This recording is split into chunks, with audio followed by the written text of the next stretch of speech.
ரசூலுல்லாஹி ஸல்லல்லாஹு அலைஹி வஸல்லம் சொன்னார்கள், நரகத்தை பார்த்தேன், அதில் பெண்களை அதிகமாக பார்த்தேன்.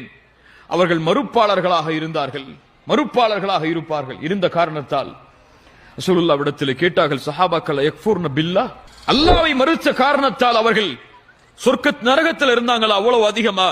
ரசூலுல்லாஹி ஸல்லல்லாஹு அலைஹி வஸல்லம் சொன்னார்கள், இல்லை, அவர்கள் கணவன்மார்களுக்கு மறுத்தவர்களாக, நன்றி இல்லாதவர்களாக வாழ்ந்த காரணத்தால். எப்படி அல்லாஹ்வுடைய தூதரே, கணவன்மார்களுக்கு நன்றி இல்லாமல் அவர்கள் வாழ்ந்தார்கள்? அவ்வளவு காலம் அவர்கள் வாழும் பொழுதெல்லாம் அவர்களுக்கு நலவை செய்திருப்பான். ஆனால் ஏதாவது ஒரு காரியம் நடந்திருக்கும். அப்போது அந்த பெண் சொல்வாள், மா ரஅய்து மின்க கைரன் கத்து. பல பேர் கேட்டிருக்கலாம் இந்த வார்த்தையை, உங்கள்ட்ட இருந்து எதுவுமே எனக்கு கிடைக்கலன்றா. இப்படி அந்த பெண், சாதாரண வார்த்தை இல்ல, இப்படி அந்த பெண் கூறுவாள், இப்படி கணவனுக்கு நன்றி இல்லாத பெண்களை நரகத்திலே நான் அதிகமாக பார்த்தேன். சுப்ஹானல்லாஹ்.